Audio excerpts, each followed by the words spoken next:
moi, c'est elle. Ok, patron. On fait comme elle a dit. Ok, magnifique. Alors fais gaffe, si tu fais pas bien, c'est lui qui te frappe aussi et ça fait mal. Ah oui. Moi, je colle mon Moi, par contre, je me vénère, fais gaffe. Ah, Florence, attention. Hein. Je sais que t'aimes bien quand je te fouette. C'est agréable, j'adore ça.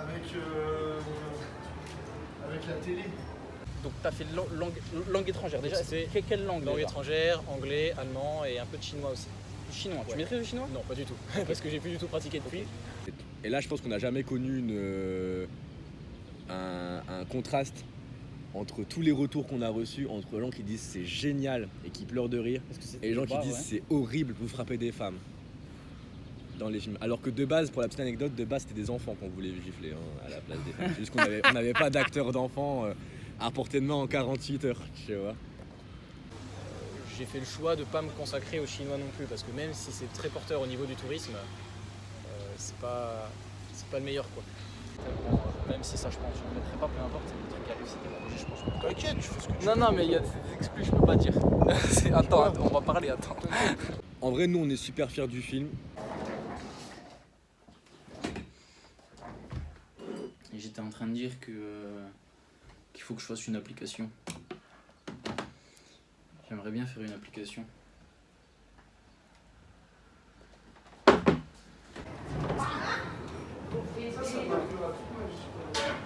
Il est capable de se beuler. Bon, c'est pas arrivé là. Se beler, tu verbes se beler. Grosse cuite. Verbe, grosse cuite. Là, je fais la blague. Bon, je trouve un mot, je vais mettre la gonflable. T'as le produit, Claire, le Non, petit le chip. oublier. Je vais te chercher, chérie. Hop là. Ça. C'est vrai que l'année dernière, c'était du blanche direct. Ça mais alors là, L'acheter, vous vendez ça pour combien? S'il y a quelqu'un qui veut l'acheter, On sait jamais, hein. Je peux pas vous Ah oui, garantir. effectivement, on sait jamais. Il y a des collectionneurs qui viennent ici. Ouais, mais ça veut dire ils ont Donc ça veut dire que tu travailles sur un projet crédible. Parce que 80% des projets qui sont... fait par le CNC, ils sont sont crédibles. Oui, ils sont tous crédibles, Oui, c'est oui. sûr. Parce qu'ils doivent passer par tout un système d'administration, de validation, etc. Ouais, mais ça veut dire ils ont le monopole de votre réussite fictive.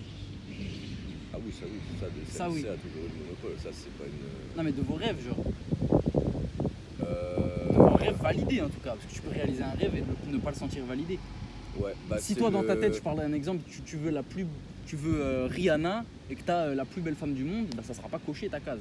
Tu vois, parce que Rihanna c'est le CNC et la plus belle femme du monde, ça sera un organisme qui va t'aider. faut tu vois. pas... C'est un parallèle bizarre, mais c'est en gros ça. c'est un peu bizarre.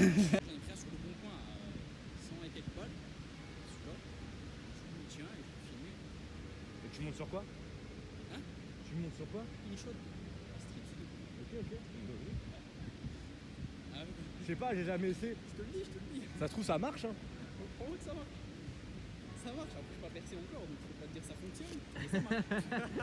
Ça fonctionne, je sais pas, mais ça marche en tout cas. Magro. Tabler t'es pas au milieu de ton but. Reste là. Mais tu laisses un trou à l'endroit où tu sais pas plonger. C'est vrai. Attends, je vais faire comme l'endroit. question par rapport à ça justement. D'accord, Je vais patienter un petit instant. pas de soucis. Mais mettez pas de la musique, c'est tout, s'il vous plaît. Je veux pas écouter de musique. D'accord, alors je vous mets en silencieux. Très bien. Merci. Je vous mets pas de musique, promis.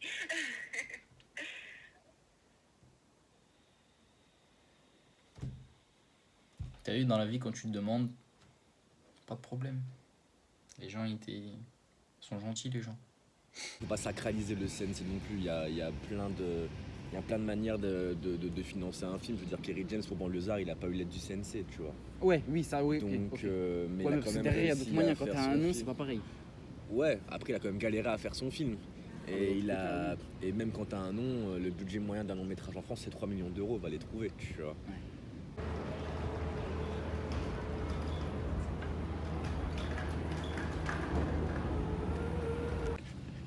Non, mais en vrai, je vois ce que tu veux dire. Ouais, Je vois ce après, que tu veux dire. Par c'est rapport aux vraiment- moyens mis en Après, œuvre. c'est très compliqué, il y a plein de facteurs qui rentrent Ouais, en compte. Et ok. on peut pas juste Ça- en parler comme ça et dire voilà, c'est ça. Il y a plein de trucs. C'est ça, c'est le cinéma français. C'est-à-dire dans l'art, dans le business, dans le sport, dans l'éducation, dans tout ce que tu veux, tu vois. Les loisirs, je sais pas. Un gars qui kiffe les échecs, quand il va manger à midi, il met son téléphone, il va sur l'application, il va dans l'onglet échecs. Bah frère, il a une interview d'un grand échiquier, je sais pas comment, non, un échiquier. Désolé les gars. Je sais pas comment on appelle les gars qui jouent aux échecs. Échéquiste, je sais pas. Je dis n'importe. Est-ce que tu te sens pas légitime encore?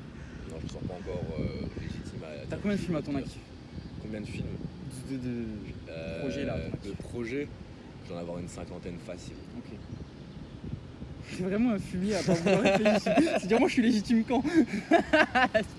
En parfait, va. Dans la vidéo, dans les médias, tu peux être légitime dès que tu en fais, ça je le comprendrais totalement. Comme moi, quand je fais du cadrage, du montage, j'ai bossé pour le Nancy Jazz Pulsation, tu sais, j'avais interviewé Célassou, des trucs comme ça. Là, je me sentais légitime de ce que je faisais, tu vois. Par contre, quand c'est du cinéma, là, je me sens beaucoup moins légitime parce que j'ai pas encore de film qui a été produit, à part Lil Miskin. Ouais. J'ai pas encore de film qui a été produit et qui est sorti au cinéma ou en festival ou qui va passer par le chemin traditionnel de production d'un film en France.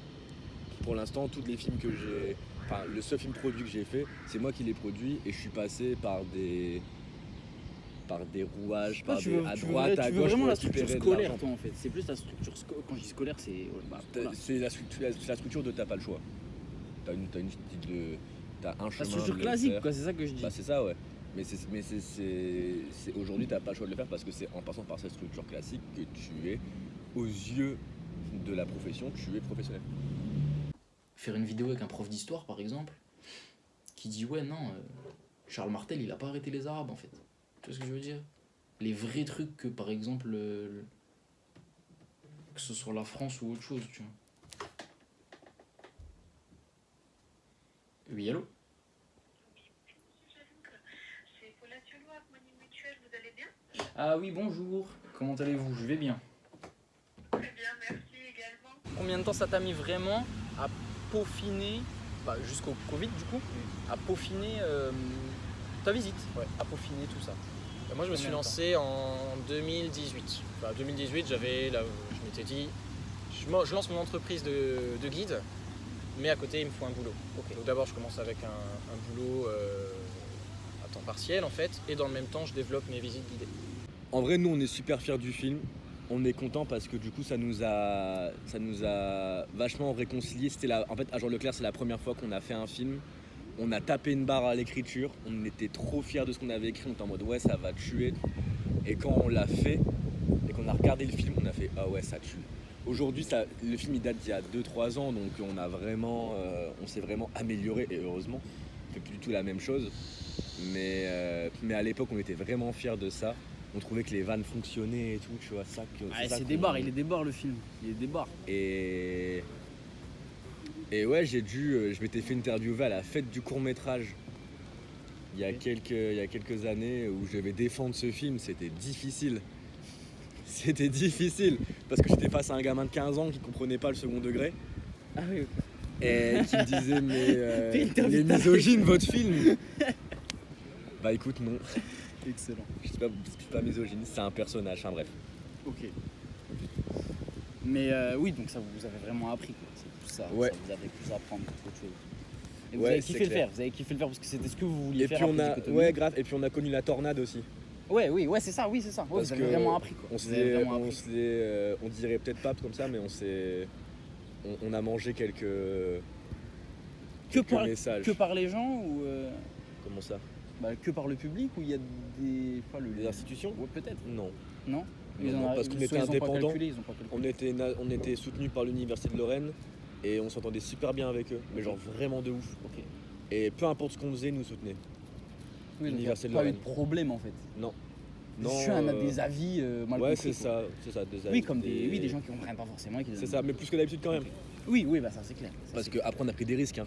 Je veux dire, il y a des vannes, même aujourd'hui, je les revois dans le film, il y a des matchs en mode. J'avoue que celle-là, elle est chaud. Mais ça marche. Là, j'avoue qu'il y a des sacrés. Mais après, c'est ça qui fait le truc du film aussi. Bah, tu veux pas faire les choses à moitié. J'avoue. premier jeu de piste été 2019. Ok. 6 mois après, Sinon après c'était lancé. 6 mois après, du coup, c'était Covid surtout. Ah oui, autant pour moi, autant pour moi. Donc, ce qui fait qu'au final, après le déconfinement, je partais de presque rien. Ouais. Oui, t'avais juste des ressources. J'avais mais quelques ressources, fallait en faire un peu. j'avais un produit. Ouais. Et il fallait le décliner. Maintenant, c'est Covid, on repart à zéro en quelque sorte et on redémarre sur de bonnes ou mauvaises bases, peu importe, mais il a fallu s'adapter. Comment après tu t'es relancé? Niveau communication notamment. Ça, c'était le plus difficile. Ouais. Parce que moi, je proposais mes offres uniquement pour les scolaires. Et j'avais pas encore le nom échappé temporel. J'avais juste mon nom, Florent Elbiani. C'était Florent Elbiani. Florent Elbiani, ouais, c'est mon nom. Et Guide conférencier, c'était guide, ça. guide costumé à Metz. Parce que si je voulais communiquer sur mes visites guidées au grand public, il fallait communiquer sur les réseaux. Si je veux communiquer sur les réseaux, il me faut une page Facebook. Si je veux une page Facebook, il me faut un nom d'entreprise. Ouais. Donc là, j'ai cherché avec mes potes, brainstorming, qu'est-ce qui pourrait être bien. Moi, j'ai envie d'embarquer les visiteurs dans le temps, dans le voyage temporel. Et c'est échappé temporel qui est ressorti, quoi. Et donc pour les entreprises et tout ça, on parle de référencement, de SEO. Échappé temporel, t'as vachement aidé sur les recherches de visites guidées. Enfin, c'est ton principal canal d'acquisition de clients en tout cas. À présent, non, puisque Ça me permettrait de me développer plus rapidement, je pense. C'est peut-être un risque à prendre, mais je sais pas, c'est pas un risque. Non, c'est pas un risque. Je sais pas, j'en ressens le besoin là, pour me démarquer, pour avancer plus rapidement, avoir un canal de distribution unique propre à LM en fait. Propre à LM. C'est sympa d'avoir une chaîne YouTube, c'est sympa d'avoir un Insta. Mais je pense, LM c'est proposer une expérience que personne propose. C'est proposer une expérience que, pas que personne propose en fait. Regarde, je vais vous expliquer très simplement. En fait, t'as vu, moi je suis un consommateur de contenu qui me fait kiffer. Pas de contenu sympa, je parle pas de ça, tu vois. Moi quand je vais sur YouTube, par exemple, moi j'aime bien le foot, ok. On parle de ça, moi j'aime bien le foot, ok. Par exemple, à chaque fois quand il y a eu des matchs légendaires l'année dernière, pendant la Ligue des Champions, quand le Real il a fait la remontada contre le Paris Saint-Germain, quand il y a eu la remontada contre Chelsea, quand il y a eu le match contre City, la double confrontation, RMC Sport, ils faisaient des films, tu vois. Et c'était, à ce moment-là, c'est des vidéos légendaires. Tu vois ce que je veux dire? C'est légendaire. Il n'y a qu'à voir le nombre de vues qu'ils ont fait, tu vois, sur des vidéos de films de foot. Tu vois ce que je veux dire? Est-ce que je louche? Je crois mes yeux, ils louchent. Hein. J'ai déjà vu, quand je fais du montage, des fois je vois mes yeux, ils louchent. Putain, mes yeux, ils louchent. Quelle vie. Bref. Je suis un consommateur de contenu légendaire, moi. C'est ça que j'aime, en fait. C'est regarder des trucs qui me donnent des frissons, tu vois. J'aime mon équipe, j'aime le Real. Ok, le Real, il a fait un truc légendaire déjà. J'ai vu le match, waouh, c'est incroyable. C'est le plus grand match de foot que j'ai vu de ma vie. Après, il y a un gars qui fait du montage, qui prend tout le film et qui raconte l'histoire, en fait, qui narre l'histoire. Tu vois, et ça fait un contenu légendaire. Le match est légendaire. Derrière, tu mets les bonnes phrases, tu mets le bon timing, tu fais le bon montage. Ça montre la légende. Tu vois, c'est comme il commence le film. Pour le match où le Real il était éliminé à la 89e, le match retour. La première phrase du film que le narrateur il dit, c'est « Vous aussi, un jour, vous devrez raconter cette histoire. » Bah c'est ça, tu vois. C'est ça. Sur tous les contenus que j'ai envie de faire, c'est parler d'histoire et de faits dans des domaines où les gens qui sont intéressés par ce domaine, un jour, ils devront raconter cette histoire. Tu vois ce que je veux dire? La légende. La légende, gros. La legacy. C'est plus ça. Et du coup, moi, c'est ça qui m'intéresse. Du coup, je me dis que pour proposer... Donc, ce que je disais, c'est qu'il y en a qui proposent ce genre de contenu, tu vois. J'avais le t-shirt là hier. Non, j'avais pas. Du coup, je me dis que Il y en a qui proposent ce contenu comme RMC Sport, là, tu vois, les films l'année dernière, même cette année, tu vois. Mais l'année dernière, c'était vraiment le Graal, tu vois. Ils venaient de commencer à faire des films, c'était incroyable, tu vois. Bref. Il y a des contenus légendaires, mais moi, je veux faire que ça, en fait. Je veux que mon média, ça soit que ça. Je veux pas que sur ma chaîne YouTube, si je prends l'exemple des RMC Sport, je veux pas avoir 3 contenus légendaires en un mois, et à travers tous les contenus légendaires là, entre-temps, il y a une vidéo naze. Il y a une vidéo qui perd grave en qualité. Tu vois ce que je veux dire? Non, j'ai envie de faire que des trucs légendaires.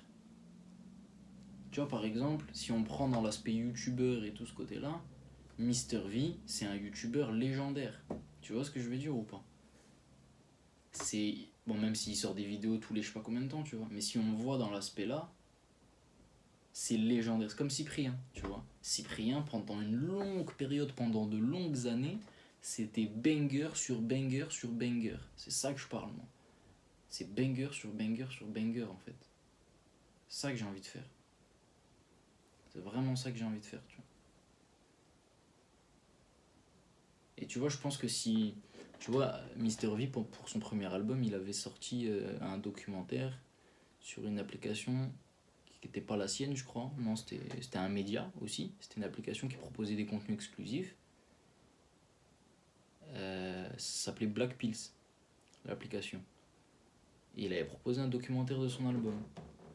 Sauf que si Mr V, tous ses bonus de vidéos, il les avait proposés sur une application. Bah, il aurait voulu les abonner à l'application.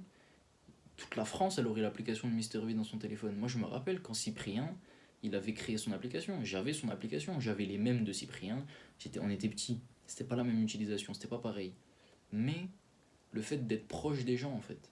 Le fait d'avoir l'application, d'avoir que les gens t'aient dans leur téléphone, pas juste ils sont abonnés, le temps qu'ils s'abonnent à toi, le temps qu'ils activent la cloche, le temps qu'ils mettent des likes régulièrement, le temps qu'ils commentent. Non, flemme, tu vois. Alors que si tu leur proposes une fenêtre directement dans leur téléphone, dans laquelle s'ils kiffent ta vidéo YouTube, bah forcément ils voudront en voir plus, du même style, du coup un bonus quoi. Bah bam, tu proposes le bonus sur ton application en fait. Je le vois plus comme ça, tu vois.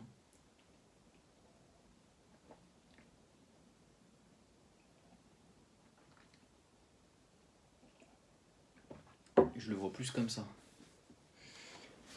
Du coup, je pense que faire une application dans laquelle, au lieu de sortir mes films sur YouTube, tous les mois je sortirai mes films sur l'application et je sors des contenus exclusifs, déjà au début, ça je pense c'est déjà très bien, tu vois. Pendant 1 an tu proposes ça, je pense que c'est très bien. Ça peut permettre un développement, un bon développement quoi. Vraiment, je pense, j'en suis persuadé. Du coup, quand je dis c'est un risque à prendre, moyen, c'est pas vraiment un risque, c'est juste du temps à la rigueur, je perds du temps quoi. Tu vois, ça veut dire je vais monter une application pendant 1 semaine et voilà en fait. C'est plus ça quoi, je vais perdre 1 semaine si ça marche pas. Mais dans tous les cas, j'aurais appris ou peu importe, tu vois. Ça veut dire c'est pas du temps perdu, c'est un investissement. Mais non, je pense que c'est que du bon en fait. Je pense que c'est que du bon. Du coup, je pense qu'il me faut une application quoi. Ça serait bien. Avoir l'application LM sur son téléphone, c'est avoir le réflexe de Alors, Belle-Île, c'est pas spécialement une passion. En vrai dire, moi, ce qui m'a amené vers le métier que je fais là aujourd'hui, c'est le jeu d'incarner un personnage. Ça aurait pu être n'importe quel autre personnage de l'histoire de Metz. Mais il se trouve que Belle-Île, déjà, il a un costume, il a une perruque, il est habillé style 18e siècle.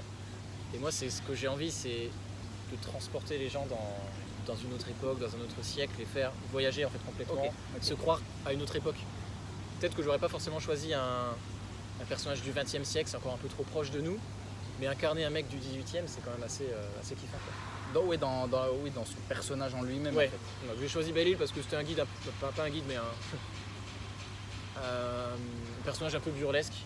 Et c'est aussi parmi les grands personnages de Metz, quelqu'un qui avait un petit peu qui aimait faire son petit spectacle quoi. Alors un peu comme moi du coup, et c'est aussi ça que j'aime bien, avec quoi j'aime jouer en visite. Alors comment ça s'est passé? Tu tu as fait ton année de conférencier Ouais. et tu avais déjà l'idée en tête que tu allais ouvrir. Bah, à ce moment-là, je m'étais dit ce que moi j'avais envie de faire pendant ma licence de guide conf, c'était j'ai envie de faire du théâtralisé. J'ai envie d'incarner des personnages, j'ai envie de faire quelque chose d'innovant. Tu savais déjà, c'est pour ça que tu l'as fait précisément, tu avais déjà tout le plan en tête. Et j'ai envie de m'éclater. Mais je savais pas encore comment ni quand j'allais le faire. Ok. Puis j'ai vu qu'il y avait le statut d'auto-entreprise qui était assez libre, où tu avais en fait la possibilité de faire ta propre marque à ta propre manière, et surtout la liberté de faire comme tu l'entends, quoi.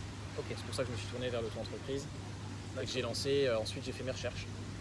J'ai réfléchi, je me suis renseigné sur l'histoire de Metz en autodidacte, sur quel personnage j'allais faire, qu'est-ce qu'il y a de marquant à Metz.